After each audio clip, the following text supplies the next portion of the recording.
Good evening and welcome to the Hispanic Reading Room at the Library of Congress, where Luís de Camões is immortalized just up there as one of the authors that this room, when it was constructed in 1939, honored as incredibly impactful for the Luso-Hispanic world. And that is why we're here this evening, because indeed that impact can be seen in multiple translations, multiple publications, in the influence of authors all over the world, and here in the United States as well.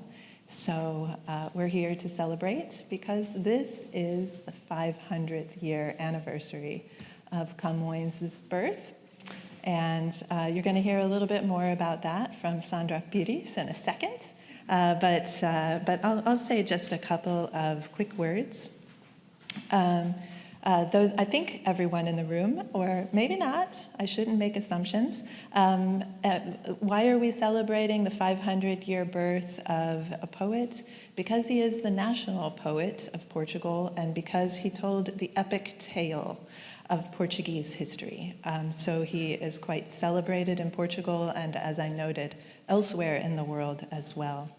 The Lusíadas tells the story, or I guess it invites readers and listeners to travel along with Vasco da Gama and his Portuguese crew as they brave real and mythological encounters while seafaring to India. And there are a lot of stops in between, and if you think of that space as one of the first spaces where people began to hear about these places, it really is quite remarkable and interesting. Tonight, we are pleased to invite you to explore many different versions and perspectives of Camões and the Lusíadas. And if you haven't already, I would invite you to check out the display in the back of the room. And we are, of course, here to open our ears to learn more about Camões and the Portuguese collections here at the Library of Congress. That said, I would like to acknowledge several people and introduce the people who you'll see here this evening just very briefly. Before I do that, I do want to take a moment to acknowledge Henry Widener, who is our Portuguese language specialist here in the Hispanic Reading Room and in our larger division called the Latin American, Caribbean, and European Division. Those who are speaking here tonight know that Henry is the organizer of this event, and in addition to that work, he has created a really beautiful story map, which is an online display of materials from the library that takes you along that map as well. I hope everybody will take a look at it and read it if you haven't already. It is a really gorgeous invitation to learn a bit more about Camões. So thank you, Henry, for your work and for organizing this event. We're thrilled to welcome all of you in the audience, and we're very grateful to our special guests, our colleagues from the Embassy of Portugal. You're going to hear from Sandra Pires in just a second. And also Dr. Maria Espada, who is here to help us learn more about Camões. In addition to our colleagues from the Embassy of Portugal, we're very pleased to have Professor Glória Alhinho from the Georgetown University, and our colleague here at the library, Beatriz Haspel, who is with our National Library of the Blind and Print Disabled. And she's always been a good friend to our Portuguese language collections and our collections in general. If you ever want to learn about collections here at the Library of Congress, Beatriz knows everything, or much, a lot. I do want to also give a quick shout out to colleagues from across the library. Those of you who have some experience doing research here know that we are divided up by formats, and we have over 20 reading rooms. Those who aren't familiar with that could come and feel very frustrated by the fact that rare books aren't very far away, they're just down the hall. But our manuscript collections are in a building across the way. Our colleagues in Rare Book and Special Collections and Manuscripts have helped us offer you materials here today, so I'm very grateful to them. And I'd like to call out Cheryl Fox, who is here from Manuscripts to accompany some of that material. In addition, Henry had a vision of talking about impact and showing just how many countries and how many languages honor the work of Camões. So we have colleagues from our other international reading rooms, from the European Reading Room, which is part of our division, and just beyond us here from the African and Middle East Reading Room, and also from the Asian Reading Room. So thanks go to Troy Smith and Joseph Torres Gonzalez, as well as Mohanid Salih and Jonathan Lohr for their contributions here today, and to one of our supervisors, Allison Williams. So in addition to that, we don't do anything here by ourselves. As you can already hear, there's just this whole community of people contributing, and we're very grateful for that. Our colleagues in special events made sure there are seats here for you today, and they're the reason there are so many lights. Our multimedia crew in the back is recording this event so that we can offer it to people anywhere in the country or in the world after the fact. So thank you all for being here, and I'm going to turn it over to Sandra, who might have some news about the other multiple events that are occurring around Camões and his birthday. Are you okay? Come up here. Yes. Hello, everyone. Good evening. It's a real pleasure to be here once again at the Library of Congress today for the third event of the celebrations around the 500 years of the birth of Luís de Camões with our partners, the Library of Congress. And I thank Suzanne Schadl and Henry Widener for the continuous cooperation and support, as well as our other partners, the Oliveira Lima Library at the Catholic University of America and Georgetown University. I would also like to thank personally Henry Widener for the great story map he authored, which is online at the Library of Congress, and I hope you have the chance to see it. It is remarkable, and we highly appreciated it. So today we are here to hear more about Camões, and we are going to hear so much that I'm not going to be long. Yeah, so I would like to encourage the audience not only to see the exhibition as well. I would like to encourage also to participate in this is the third event, like I was saying earlier, that we are doing around the 500 years of the birth of Camões. So I encourage you to the reading marathon as well that we are doing at the Embassy of Portugal on November 21st from 2 to 6 p.m. If you want to know more, I can give you the links and the library to register for the event. And with no further ado, I thank all the panelists, and I'm going to give the floor to the panel, to Henry. Thank you.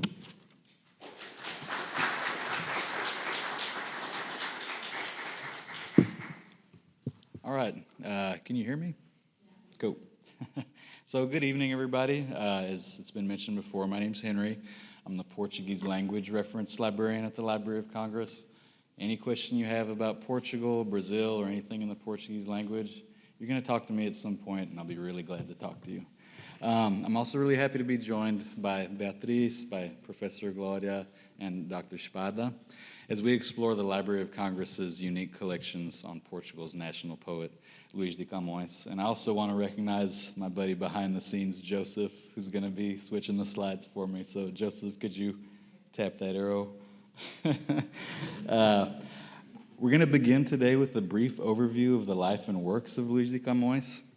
I will then explore the influence of Camões on British Romanticism, Elizabeth Barrett Browning, and Herman Melville. Professor Alhinho and Dr. Espada will discuss the Carvalho Monteiro collection.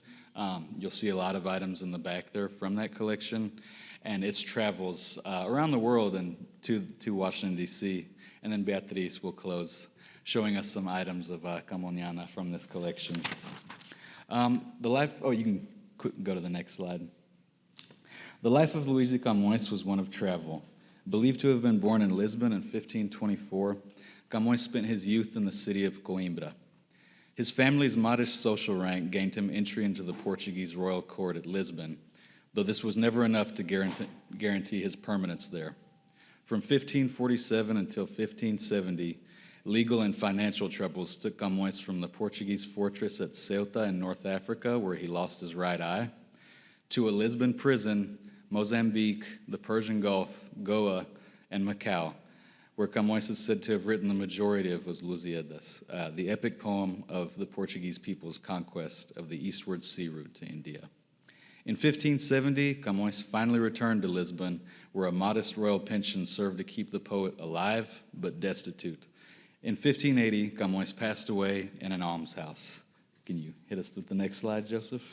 All right. Since his death, Camões has held the title of Portugal's national poet, a status which has led to centuries of influence on Portuguese language literatures, anniversary commemorations, and statecraft. As I've learned about the life and works of Camões, historical fact, poetic flourish, and national myth-making have blended together, overlapped, and superimposed on each other. Camões appears not only in the story of Vasco da Gama's voyage east, but in the works of Fernando Pessoa, José Saramago, Gonçalo Tavares, just to name a few, and in the state-building projects of Salazar's Estado Novo. In the second part of our talk, Drs. Alhinho and Espada will focus on Antônio Augusto de Carvalho Monteiro's efforts to commemorate Camões, particularly around the 300th anniversary of his death, and the convergence of these efforts with the statecraft of King Manuel II, Portugal's last king. And next slide. So, I'm going to focus, though, on Camões's influence on English language literature through the translations of two British romanticists and in the works of Elizabeth Barrett Browning and Herman Melville. While Richard Fanshaw's 1655 translation of the Lusíada marks its first foray into English, and by the way, you can see that right over there, Camões's greatest impact has come from William Julius Mickel's 1776 translation, the Lusíada, or the Discovery of India, an epic poem, and the Viscount Lord Strangford's Poems from the Portuguese of Luís de Camões of 1803. And next slide. To William Julius Mickel, quote, "None but a poet can translate a poet.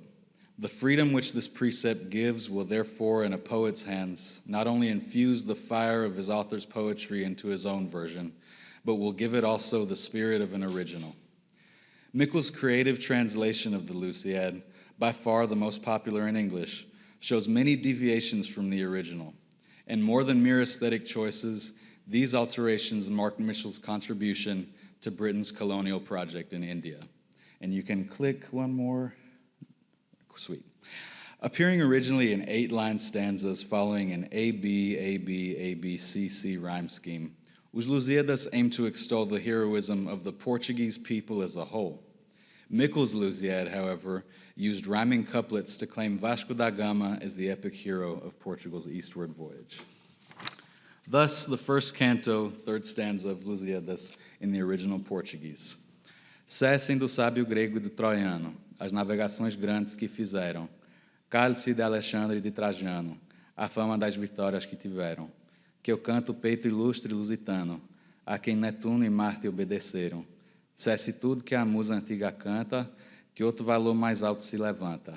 And click one more time, Joseph. Maybe one more. There we go. Which Mickel rendered as follows. Let fame with wonder name the Greek no more. What lands he saw, what tolls at sea he bore. No more the Trojans' wandering voyage boast, what storms he braved on many a perilous coast. No more let Rome exult in Trajan's name. No more eastern conquest Ammon's pride proclaim. A nobler hero's deeds demand my lays than e'er adorn the seas of ancient days. Illustrious Gama, whom the waves obeyed, and whose dread sword the fate of empire swayed. And we can go to the next slide. Cool. So, Though Lord Viscount Strangford's translation of Camões' lyric poetry aimed to temper the role of creativity in translation, he nevertheless deviated greatly from the original and transported Camões from the Portuguese Renaissance to British Romanticism. Click one more time. There we go. Where Camões would write, "Mi corazón me han robado, y amor viendo mis enojos, me dijo fuerte llevado por los más hermosos ojos, que desde que vivo he mirado. Gracias sobrenaturales te lo tienen en prisión, y si amor tiene razón, señora, por las señales, vos tenéis mi corazón." Which Strangford would translate as, and give me 2 clicks. All right. The heart that warmed my guileless breast, some wanton hand had thence conveyed, but love, who saw his bard distressed, in pity thus the thief betrayed. 'Tis she who owns the fairest mien, and sweetest eyes that e'er were seen.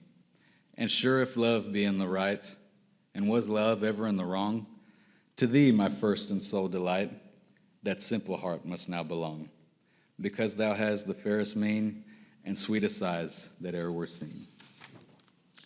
Strangford's translations gave Camões an impact particular to the 19th century English cultures, which would reverberate in many ways, from sheet music for the early American home, which again, I'll point you back there, I think it's really cool, to the pen of Elizabeth Barrett Browning, whose repetition of Strangford's refrain on the sweetest eyes that ever were seen would render her name almost synonymous with the Portuguese poet. We can click to the next slide there. All right. So finally, through their introductory remarks and critical analyses in the life of works of the Portuguese poet, both Mickle and Strangford would create a heroic yet tragic figure of Camões, which their English language readerships could understand, identify with, and build upon. To William Julius Mickle, Camões was almost unequaled among the epic poets, a hero to his country and a prophet of Britain's colonial project in India. According to Mickle, Camões' eastward voyage represented, quote, "the grandest subject of profane history which the world has ever beheld. The British laws, according to every test of probability, will fulfill the prophecy of Camões." To the Viscount Lord Strangford, lyric poetry served as the raw material for a biography of Camões, whom he consequently portrayed as a lovelorn romantic misunderstood by a decadent society. Quote, "The latter years of Camões present a mournful picture not merely of individual calamity, but of national ingratitude. The same degradation of national sentiment which suffered such a man to become a beggar and an outcast, not long afterwards plunged Portugal into the lowest disgrace. As we will see, both the heroism of Mickle's Camões and the tragedy of Strangford's Camões would serve to shape the art and the very identities of Elizabeth Barrett Browning and Herman Melville." You can click over to the next slide. Got a little into that one. All right. So, Elizabeth Barrett Browning's 1845 A Drama of Exile includes a 152-line poem entitled Catarina to Camões, which repeats Lord Strangford's refrain on the sweetest eyes that ever were seen, and deepens the lore of Camões by taking the perspective of his most fabled tragic love interest, Catarina de Ataide. And you can click over to the next slide. Who laments? On the door you will not enter. I have gazed too long, adieu. Hope withdraws her peradventure. Death is near me and not you. Come, O lover, close and cover these poor eyes you called, I ween, sweetest eyes were ever seen. You can click one more time. Eyes of mine, what are you doing? Faithless, faithless, praised amiss. If a tear be of your showing, dropped for any hope of his, death has boldness besides coldness, if unworthy tears demean, sweetest eyes were ever seen. You can click over to the next slide. So, by 1850, Elizabeth Barrett Browning had come upon a poetic dilemma fit for Victorian England. Her latest batch of sonnets were too beautiful to go unpublished, but too personally revealing to attach to her own name. Barrett Browning's connection to Camões would prove the solution. As Edmund Goss explains in his critical Kit Kats, quote, "When it was determined to publish the sonnets in the volumes of 1850, the question of a title arose. Sonnets from the Portuguese was invented by Mr. Browning, an ingenious device to veil the true authorship and yet suggests kinship with that beautiful lyric called Catarina de Camões. Long before he ever heard of these poems, Mr. Browning called his wife his own little Portuguese. And so, when she proposed the title, Sonnets Translated from the Bosnian, he replied, "No, not Bosnian, that means nothing, but from the Portuguese. They are Catarina's sonnets." The rousing success of Barrett Browning's Sonnet from the Portuguese can be seen in its numerous reprints, lavishly illustrated editions meant as gifts between lovers. And again, I'll point you to a really beautiful one at the very end of the display, and there's plenty of them on the library's websites too. This was kind of a big deal for fine press printers back in like the late 19th century. Anyway, we'll go to the next slide. So finally, probably no other English language author dove so deeply into Camões as Herman Melville, who inserted references to Camões over decades of his literary career. Melville's Captain Jack Chase holds Camões as the quintessential poet and sailor, an example to the novice White Jacket. Quote, "Camões, White Jacket, Camões, did you ever read him? The Lusiad, I mean. It's the man-of-war epic of the world, my lad. Give me Gama for a Commodore, say I. Noble Gama. And Mickle, White Jacket, did you ever read of him? William Julius Mickle, Camões' translator. A disappointed man, though, White Jacket. Besides his version of the Lusiad, he wrote many forgotten things. Yes, I've sailed over the very track that Camões sailed, round the East Cape into the Indian Ocean. I've been in Don José's garden, too, in Macau, and bathed my feet in the blessed dew of the walks where Camões wandered before me. Yes, White Jacket, and I have seen and sat in the cave at the end of the flower-winding way, where Camões, according to tradition, composed certain parts of his Lusiad. I, Camões, was a sailor once."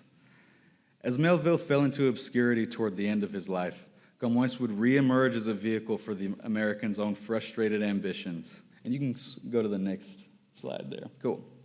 In the two-part poem, Camões, Melville gives us echoes of Strangford's misunderstood poet, first alive with inspiration, only to fall into disillusionment and illness. And I will just read a little bit here. Imperfect toward perfection. Oops, I can't see it all the way. I'll let you read that one there. Can you skip to the next one, Joseph? Cool. Yeah, so it's before, right? Endless beauty is the world is teeming with endless beauty. And again, I see Melville here in his own disappointment in his career when he writes in the afterword, Camões in the hospital. And what now avails the pageant verse, trophies and arms with music born? Base is the world and some rehearse, how noblest meet ignoble scorn. Vain now thy ardor, vain thy fire, delirium mere, unsound desire. Fate's knife hath ripped thy corded lyre. So, if you can go to the next one, that's basically it for me, folks. There's a story map over there. Please take a look at it if you're interested in Camões' impact on American and English language literatures. You can dive even deeper in there.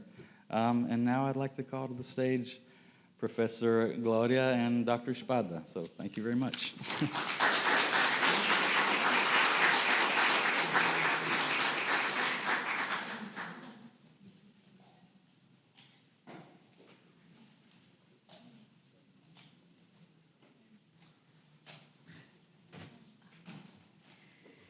Hello, good afternoon. It's an honor to be here in the Library of Congress. Thank you for your kind invitation.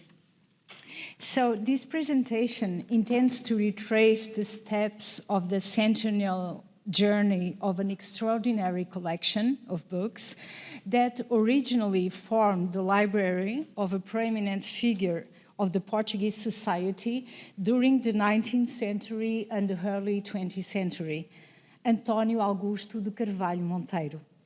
Our main aim is to suggest a reason why Carvalho Monteiro was so interested in the Portuguese poet Luís de Camões and the consequences of this for the multiple journeys of this library. Carvalho Monteiro was born in Rio de Janeiro, Brazil, in December 27, 1848. It was, however, in Portugal that he studied law, profiting from one of the most remarkable periods of the cultural and political life of the University of Coimbra. In this intellectually fertile environment, Carvalho Monteiro developed a friendly relationship with the influential figures of the Portuguese culture of that time. This would contribute to developing his interest in music, books, watchmaking, antiques, and flora and fauna of his native country, Brazil, bringing together, in particular, one of the most important collections of butterflies of the 19th century.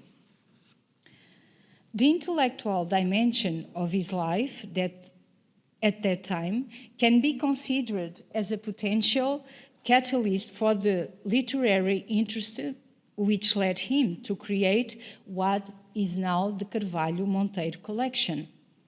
The epochal relevance of his achievement can be perceived from the fact that the vast majority of these books are now integrated here at the Library of Congress. In parallel, there is another significant historical dimension that could have contributed to the bibliographic choices that make up this collection. We refer to the relations to the Monteiro ancestor with the Portuguese family lineage of the Lusignan, whose ancestor would have distant kindred genealogy with the Order of the Templars. This ancient kinship is also visible in the architecture and gardens of the Regaleira Palace in Sintra, acquired on December 11, 1893, by Carvalho Monteiro, and transformed through a rich and mutually creative collaboration with the Italian architect Luigi Manini. We approach the unexpected adventure of the Carvalho Monteiro Library by analyzing the eclectic spirit and knowledge of its creator, as well as intellectual influence in the Portugal of his time. We will then follow the multiple journeys of the books after the dissolution of his library across Europe and to the United States. Among their many journeys, the books stumble upon the interest of Dom Manuel II, the last Portuguese king exiled in England, and his interest in perpetuating Portuguese classical culture, searching and acquire valuable books.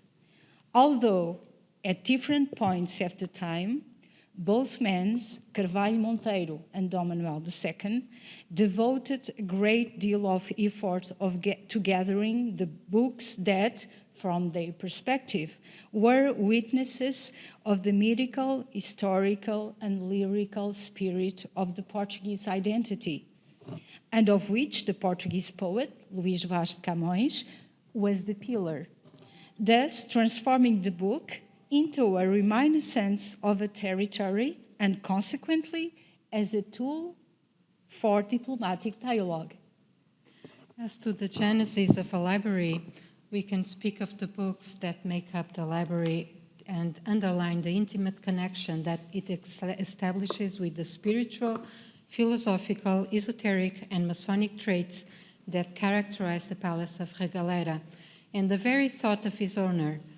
The bibliographical choices of Carvalho Monteiro that led to the library genesis, the mythical foundations of the Portuguese nation, as well as the imagination that nourished its imperialistic ideals remain visible to these days and is now protected within the UNESCO World Heritage landscape. Furthermore, his collection brings together a rich and varied literary corpus which contains the largest assembly of works of Luís de Camões, including several originals, as well as a great diversity of materials from a wide range of scientific fields, extending from biology to botany, astronomy, philosophy. It is relevant to understand that the historical richness of his collection attracted the attention of the last Portuguese king, Manuel II, during his exile in London, after the establishment of the Republic in Portugal in 1910. At the beginning of the 20th century, Portuguese society was agitated by several confrontations, particularly partisan, between the Republican factions. This instability resulted from several social, intellectual, and political movements, culminating in the regicide in 1910 and the forced exile of King Manuel II in England. From there, helped by the collector Maurice Ettinghausen, to whom a portion of the Carvalho Monteiro library had been sold, Manuel II pursued a quest for ancient books dedicated to the history of his country from 1919 until his death in 1932. A longtime friend of the king, Maurice Ettinghausen, would acquire books in Lisbon in 1926 and mail them to England. The arrival of 4 boxes of books coincided with the general strike at the port of Southampton and caused the disappearance of one of the boxes. This unexpected event forced the king to multiply efforts with the antiques dealer, ending finding the missing box. Manuel II would take meticulous care from then on to catalog these books and add them to his private collection.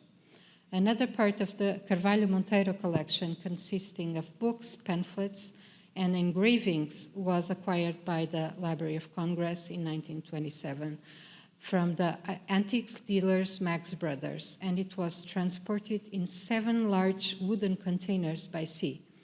Some of the works were catalogued upon arrival in Washington, D.C., and incorporated into the American Library without reference to the collection, including the Bibliografia Camoniana. Despite the dispersion of so many elements belonging to this collection, it is possible to glimpse the intellectual influences of the owner.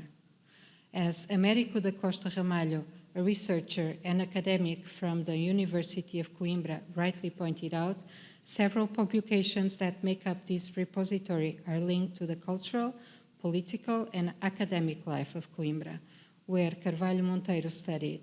Another transversal characteristic of the collection is the reminiscence of the mythical Portuguese history as sung by the poet Luís de Camões, especially in the prophetic dream of the King Manuel I in Canto 4 of the epic poem Lusíadas.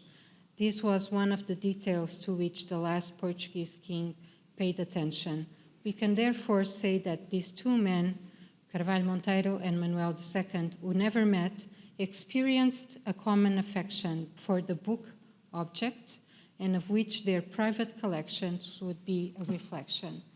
This scientific and historical mirror for Manuel II becomes the diplomatic expression of the unity of a dreamed territory.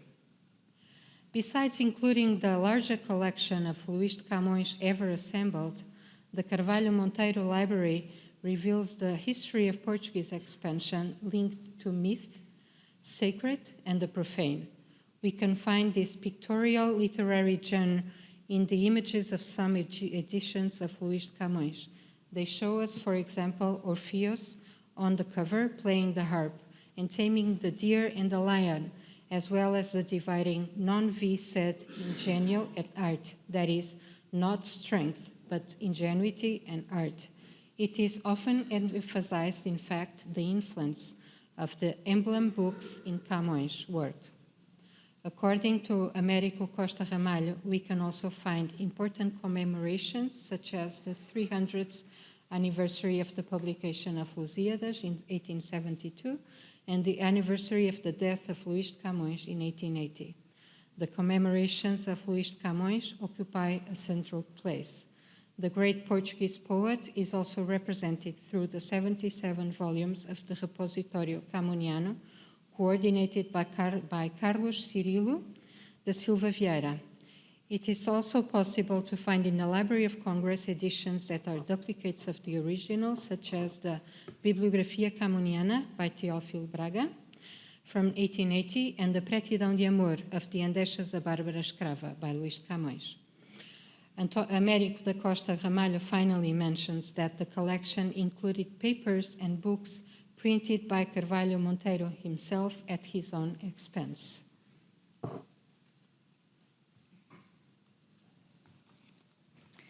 So, What can we find in common between this great intellectual figure of the Portuguese culture from the end of the 19th century, on the one hand, and the young monarch from the beginning of the 20th century, dismissed from his royal functions, on the other?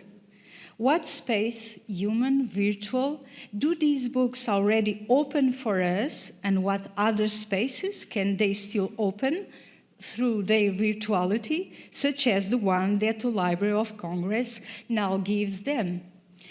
The love that these two men show to have for books allow us to consider that as a diplomatic tool, since their interest in collecting literary pieces shows a tendency to acquire works that materialize the birth of their country and the expansion of the political borders of the Portuguese nation. The books then become a representative symbol of the Saudade, a territory, and from an esoteric point of view, assume a purpose of linking the past, the present, and the future. In the introduction of this volume, Livros Antigos Portugueses, Dom Manuel II says he tried to give life to these books.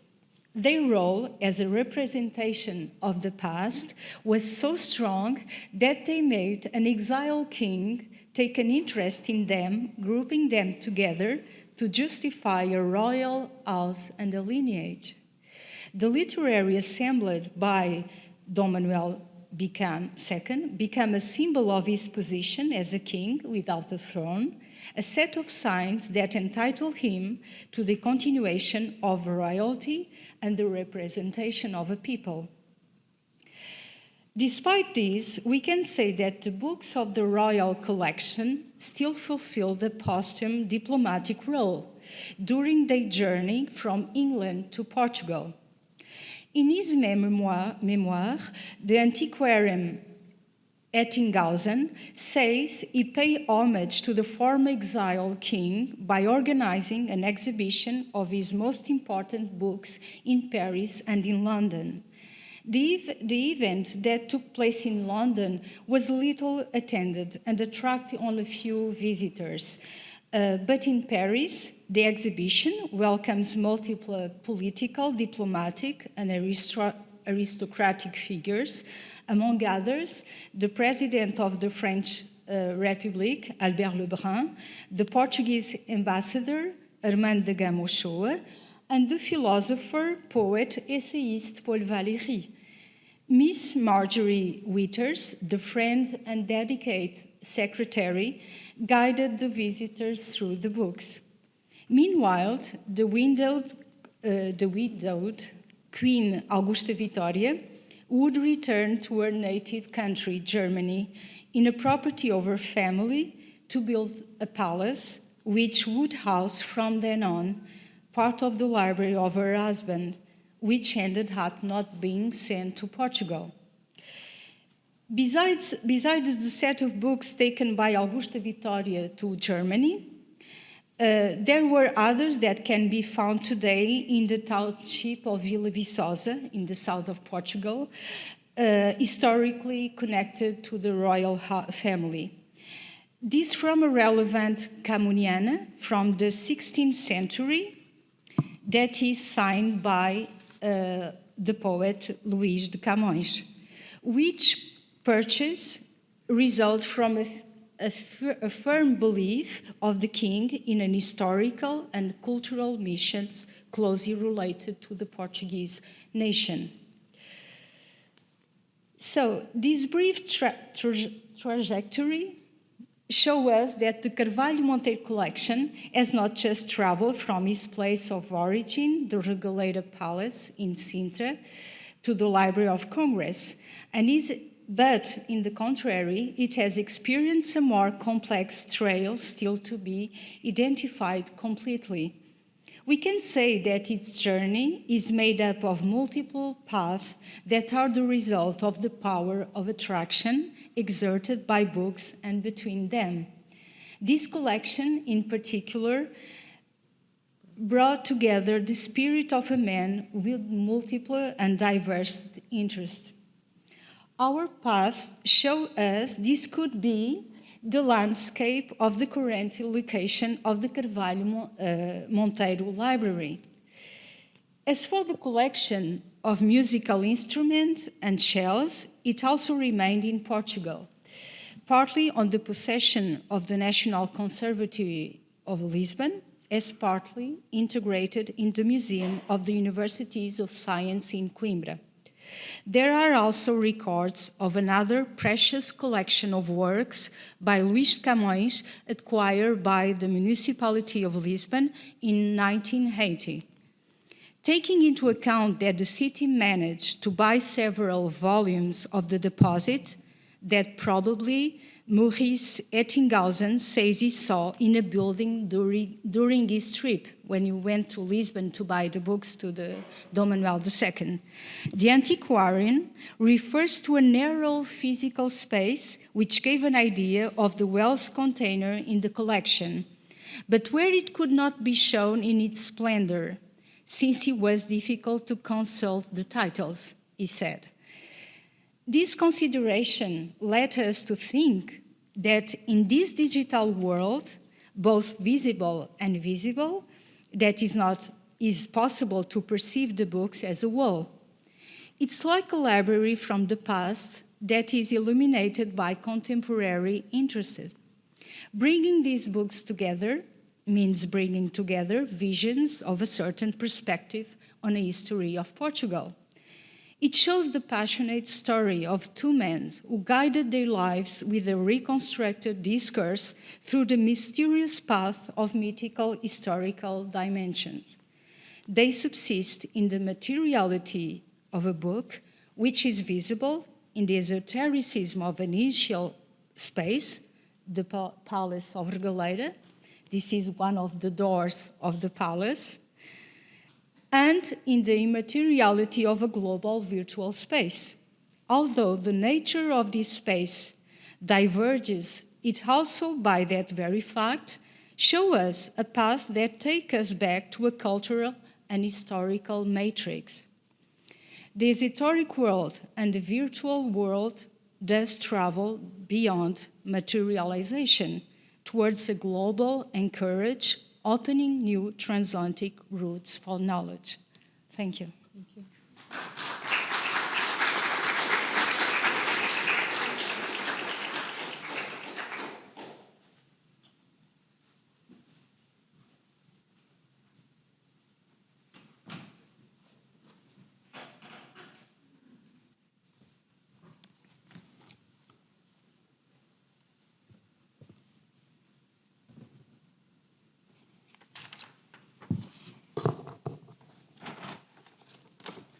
Good evening. It is a pleasure to be here, and I would like to thank Suzanne Shadow, the Chief of the Latin America, Caribbean, and European Division, and Harry Werner, Portuguese librarian, for the invitation. This presentation will highlight an ongoing project very dear to my heart, created 12 years ago as a dream, and all the collaborative efforts to implement it. It is actually a quest to find and bring to light a hidden collection acquired by the library almost a century ago, containing highly significant and unique treasures spanning from the 16th century to the 19th century and cataloged, as we have heard, without provenance, the Carvalho Monteiro collection. Next slide, please.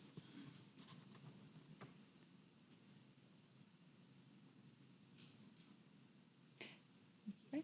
Yeah? Okay. Next. Antes. Antes.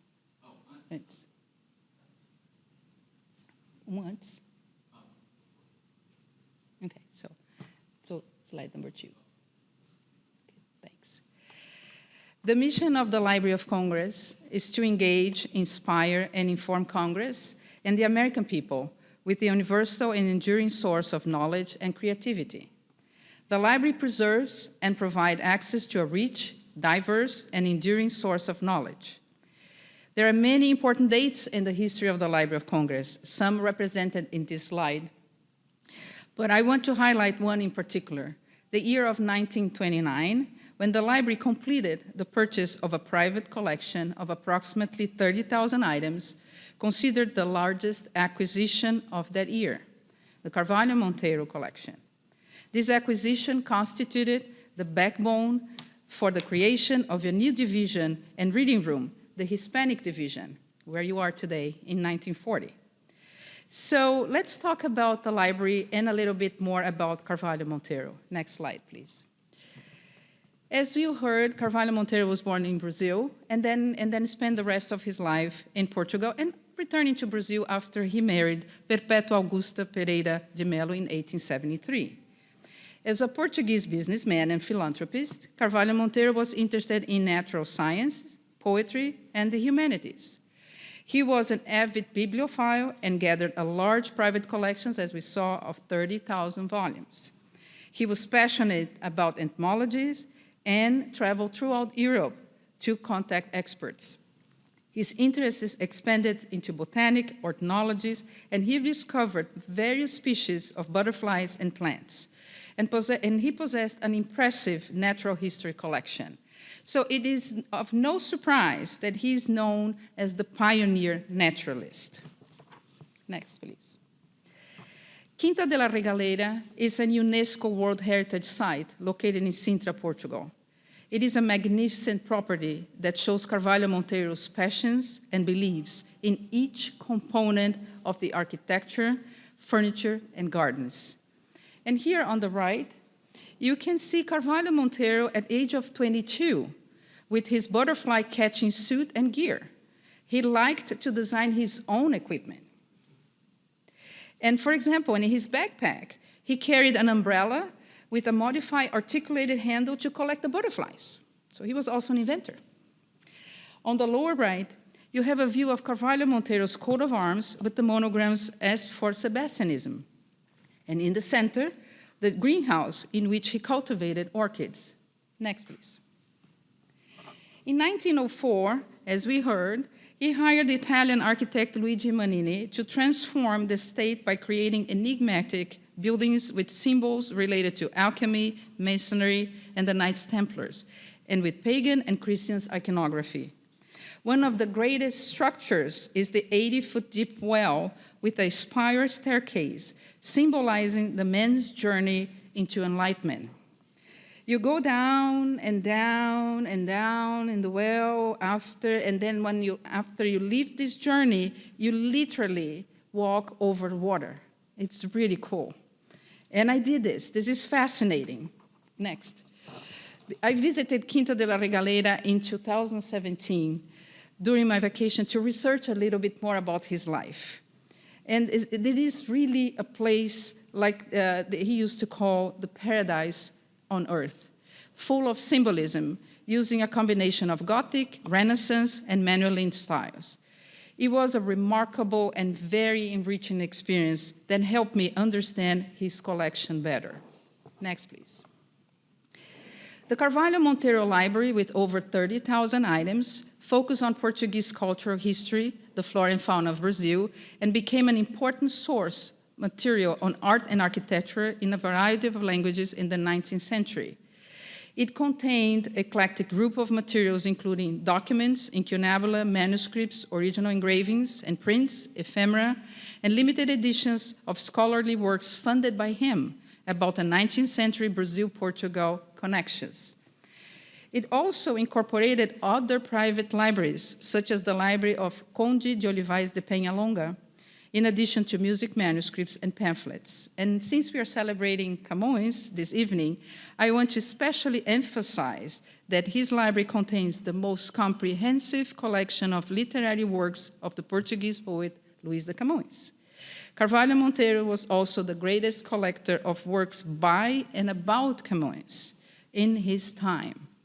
And he sponsored the celebrations of the 300th anniversary of Camões' death in 1880. Next.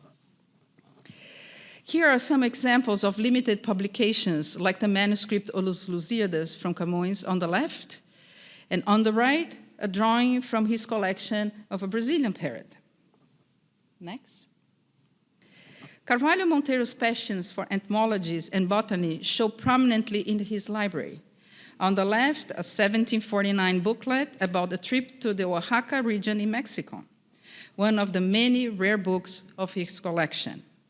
On the right, a French book about amphibians with a written inscription translating as to Antonio Augusto Carvalho Monteiro as a sign of my deep esteem. Next. Following his death in 1920, his books and his other collections of plants, coins, clocks, musical instruments, and butterflies were sold by his heirs and dispersed in Europe and South America. The acquisition process of his library started in 1926. The Library of Congress purchased Carvalho Monteiro's library from the Max Brod booksellers between 1927 and 29 under 3 acquisition numbers that you can see on the slide on top, 27, 28, 29. And as we heard, without a list of titles. And because that, these numbers represent the unique and only identifier that the items belong to the Carvalho Monteiro Library. And they are stamped on the verso of the title page. So if you open the book, the title page and the stamp is right here. That's the only way you can identify this book belonged to the Carvalho Monteiro Library. Next, please. In 1929, the acquisition documents show a list of languages, quantity of volumes, and even the total weight of 15,000 kilos or 30,000 pounds, but no actual list of titles. Generally referred to as the Portuguese collection, 23,000 volumes were processed and dispersed among various subject areas in the general collection of the Library of Congress, and about 6,000 items separated in other divisions according to the media, such as maps, music, manuscript, and prints. All of this without provenance. Next. Fast forwarding, in 2011, scholars from the Cultura Sintra Foundation, which manages the Quinta de la Regaleira, visited the Library of Congress, hoping to see the Carvalho Monteiro Library. I was invited to attend their presentation, and this was when I heard about this hidden library for the very first time. I was a little bit intrigued about this library and this man. So I just raised my hand in the presentation and I offered to try to locate some of the books. But it was much easier said than done, as I came to realize a little later. So just to put things to perspective, at that time, the general collections consisted of about 20 million books of pamphlets and bound periodicals. And I had just offered to find a couple of thousands without a list. So kind of crazy, right? So where to begin? Well, after learning, for example, about the passion that he had for Camões, I did a general subject search in our bibliographic database right after the lecture, and I brought about 300 items to my office. I opened each volume looking for the acquisition date number, and to my surprise, 95% of them had the stamp on the verse of the title page, confirming that they were part of the Carvalho Monteiro Library. The scholars came to meet me on the next day to see the books. And needless to say, they were truly moved. And I was absolutely thrilled and fascinated with this discovery. So much so that I decided to propose a special project to search and identify all 30,000 volumes from the Carvalho Monteiro Library and to virtually reunite them by adding the provenance to each record. Well, I saw this as an exciting preservation and access challenge, but others told me I was absolutely crazy. That was absolutely impossible. So nevertheless, in 2012, I started coordinating this effort, focusing first on the 23,000 items dispersed in the general collection, involving interns and volunteers from the United States and abroad, and also our Library of Congress staff. I established an internship program and collaborated with many universities and other internship initiatives at the library as well. Next. Since the only identifier is the stamp on the verse of the title page, I actually needed to have the physical book at hand. But how to search 23,000 among millions? So you cannot just go to the stacks and start opening books. That doesn't work like that, right? So we started with clues from various sources, including subject headings, such as Portuguese, Camões, butterflies, botanic, and I combined with more elaborate searches based on the history and methods of cataloging, as well as space management practices under my responsibility. As a result, we developed protocols to perform targeted searches to generate pull lists. Then with these lists, we went to the stacks to verify the actual books. And everyone is very thrilled when we open the book and flip the page, and there's the stamp, right? So this is an amazing feeling, I guarantee you. So each book found provides more clues for the next search, increasing the finding probability. Next. Once the book is identified, there is a multi-step process to be completed with the book at hand. I designed a relational tracking database to compile selected data about the book searched and found, and images of key elements of the book, including the stamp on the verse of the title page. At the same time, a preservation assessment is conducted to evaluate the physical condition of each volume and to recommend further collection care actions when needed. Next. One critical component of this project is to update the cataloging record in our Integrated Bibliographic Database, or ILS, to include the provenance now. I worked together with specialists of our ILS office and established what we call in cataloging an authority record for the provenance of this collection as Carvalho Monteiro Library. This means that every item identified as belonging to his library receives a 710 field to record the provenance, as I hope you can see in the slide in yellow. And as a result, from now on, anyone, anywhere, can search Carvalho Monteiro in our online catalog and get a list of thousands of books that have been found so far. So in other words, the Carvalho Monteiro Library is being reunited virtually. Next. As a conservator, my goal was also to preserve the collection for future generations. So we took preservation actions to protect fragile, brittle, and damaged items, as exemplified in the slide. And during this step, interns and volunteers were trained in collections care. Next. So it gives me great pleasure to share some of the results of the last decade with you.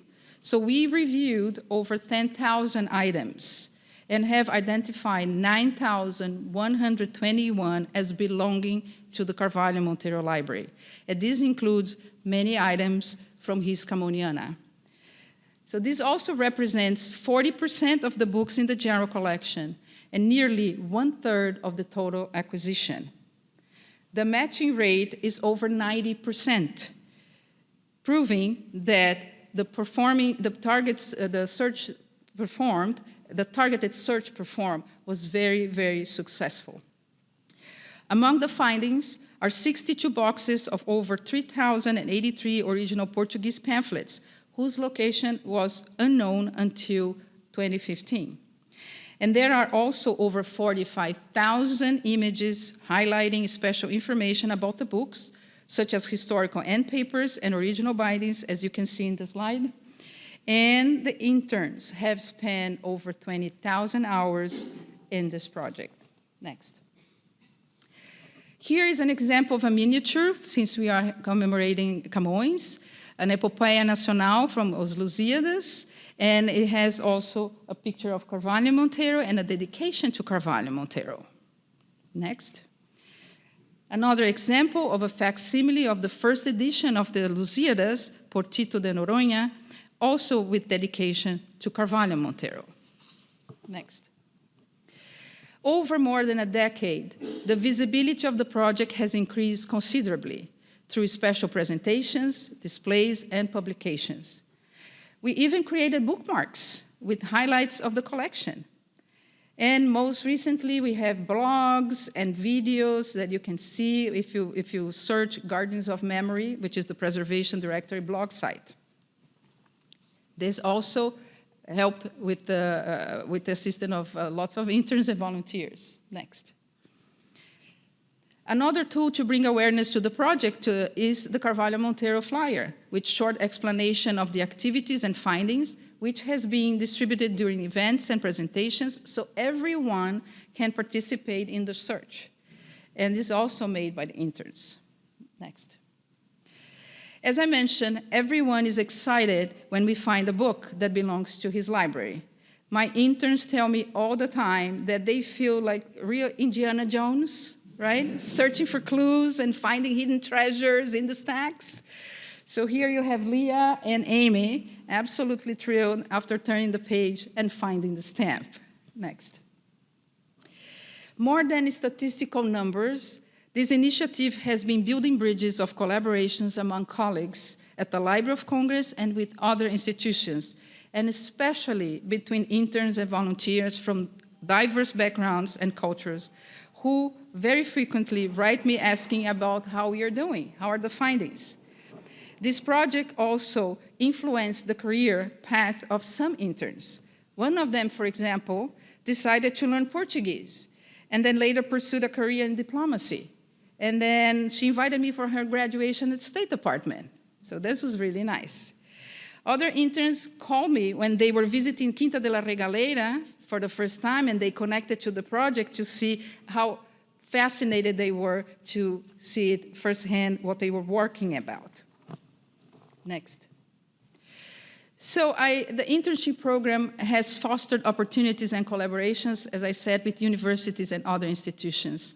I want to take a moment just to thank all the interns, actually almost 50, and volunteers who have contributed to make the Carvalho Monteiro collection more accessible and more preserved. And some of them are here in the audience. Thank you. Next. I also want to acknowledge colleagues from the Library of Congress who have collaborated in many ways to make this project a success. Next. So I believe that reuniting the Carvalho Monteiro Library digitally is of critical importance to allow better understanding of the life and impact of this Renaissance man, to make relevant information available for researchers worldwide, and to amplify knowledge of the Luso-Brazilian culture. It has been a privilege to lead this project, which also exemplifies the extraordinary value of the Library of Congress collections. And I thank you for the opportunity to share my experience. Thank you.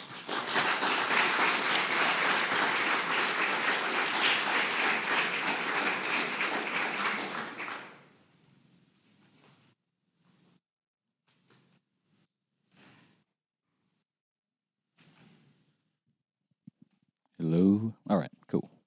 I don't know how much time we have for Q&A, but we probably have time for a little bit if anybody's got some questions. So I think somebody might have a mic back there.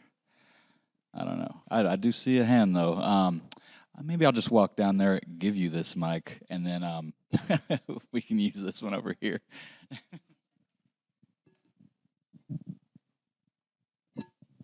Thank you. Thank you to all the speakers. That was really interesting presentation.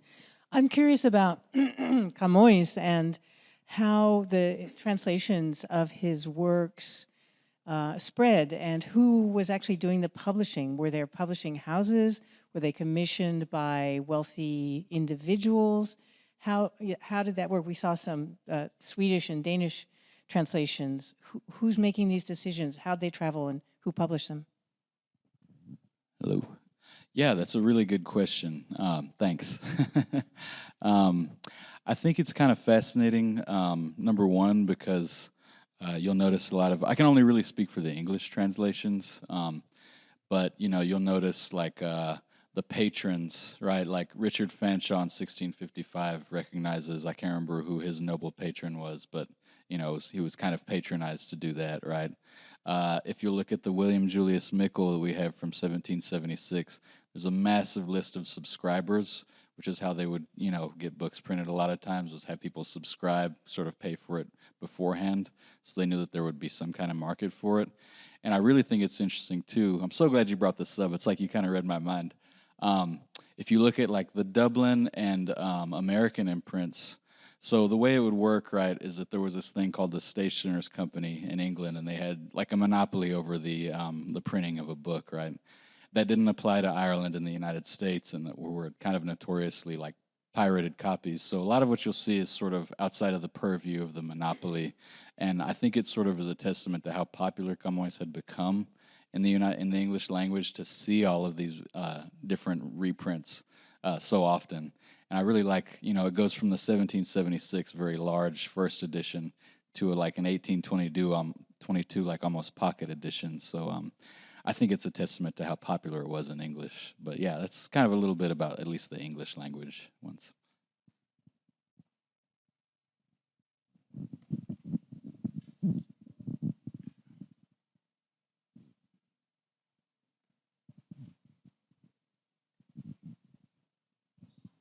Thank you, everyone, for the presentation. It was really interesting. For Beatrice, I wanted to ask you, how long do you think it will take to uncover the rest of the books that you're searching for? Oh, well, it is, I think this is a project of a lifetime, but I hope that more people get interested, more people participate, more interns come to help, and then we'll make it. So we are 1/3 away, so I think, and then every time and every day I get calls for colleagues and colleagues from here, from other places saying, oh, we just found it, so we keep adding every time. So I cannot tell you, but I think the progress that we have done so far is absolutely remarkable, because we didn't have anywhere to begin. But now that the clues keep building and building, so we can increase this exponentially. So every clue, every research, I always listen and I always learn from every research that gives us more clues to start searching for more books. Thank you for your question. Of course. Actually, one follow-up to that. I was just wondering, do you think you could use AI or other tools that are out now to help with that? Of course. So we are going to use any tool necessary and make the combinations to generate those targeted searches, because that's the key, right? And then also when you go to the stacks, you also get to see around sometimes, you browse and you discover more things just because you were there. For example, you have bindings that are similar to the period, and then it happened actually. We were found in one book, and close by, they had the same type of binding, and we start opening those books, and guess what? They were all part of his collection. So it is important to use the automation, but the same way to go to the stacks and browse and look. Yeah. Thank you. First time that I went to the rare books, you remember? We just found one. That's right. It was very interesting. So yeah, It's just so an this is emotion a great to, experience, yes. because they were visiting and we had an exhibit for the rare books, and then there was a book and then coat of arms, coat of arms in French, and I look and said, wow, this seems possible, and when I flipped the verse, so there it is.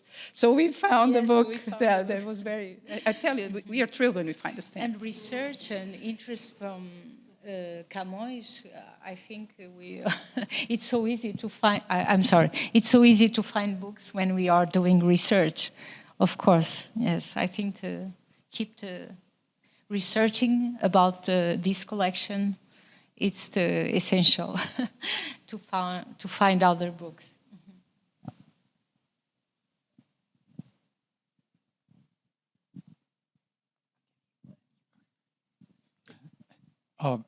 Again, many thanks for the wonderful presentations. I was just wondering, okay, so we have this huge, wonderful library of that like Camões here, and it sounds like the King Manuel in England was collecting there. So what about in Portugal? Do they feel, oh my God, all of our, our most treasured poet, all of his books are out of the country? Or is there a whole nother collection inside the country that the Portuguese are happy to have? So, yes, you can still find in Lisbon, but the thing is, At the time, there was a social instability for political reasons, and it led to the dissolution and dispersion of libraries, Portuguese books that were sold to antiques. So you have to see the context to understand it's not that monarchy had ended and things were changing. And in the middle of this instability, books they were not lost, they were bought and then sold again. Yes, because Carvalho Monteiro died in 1920, right? And the Library of Congress started in 27. So it was the first Republic of Portugal and the king he saw his father and brother being killed just in front of him. So Portugal was turning back to the monarchy and to probably all the richness around that. Yeah, wonderful presentation. So I'm going to bring up the name of a contemporary of Carvalho Monteiro, Manuel de Oliveira Lima. So Oliveira Lima was also born in Brazil, raised in Portugal, and a bibliophile. So he had a lot of things in common with Carvalho Monteiro. We actually don't know if they knew each other. So the Oliveira Lima Library is here at Catholic University of America in Washington, D.C., and it has about, the original collection, about 40,000 items, a little bigger than Carvalho Monteiro. And he was worried about exactly what happened to Carvalho Monteiro collection that would be bought and would be actually disassembled as a collection. My question now is, why didn't Carvalho Monteiro have ex libris in his books? Because Oliveira Lima did.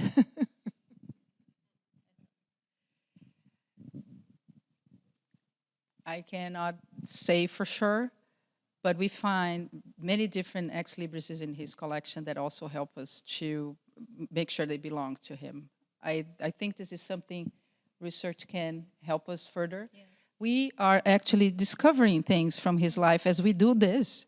So many things were unknown. He was more famous for being a benefactor and very rich man. So he was known like the Carvalho, the millionaire, Carvalho dos Milhões.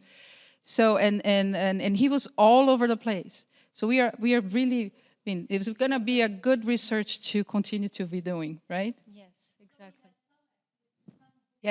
Yes, some books do have.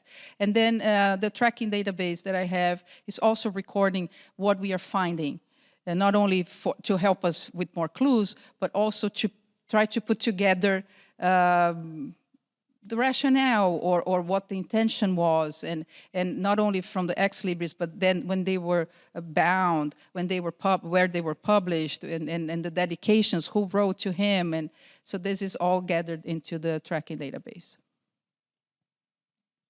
I just want to add, it's a very good question, because if Dom Manuel II was not so interested in Camões and the Carvalho Monteiro collection, probably we would have just a few items in Portugal, because the Camuniana, as I said, of the 16th century, and it is signed by Camões, is fortunately in the south of Portugal, in Vila Viçosa, in a little township in south of Évora, but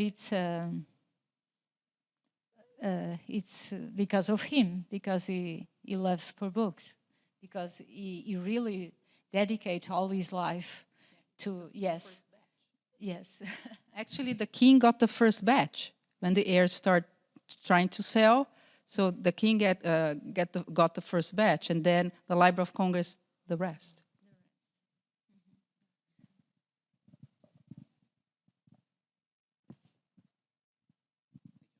And also, just along what Beatriz was explaining about, like the awareness of the collection to people, I want to know if there's nowadays, like, of course, the Library of Congress has these entire resources and things that can make it happen. But like, how is the the relation of the collection of the Carvalho Monteiro collection with like Portugal, like with the country, and if the governors there are helping somehow. Are you building some bonding on this? How it's been doing? I think this project offers a lot of opportunities.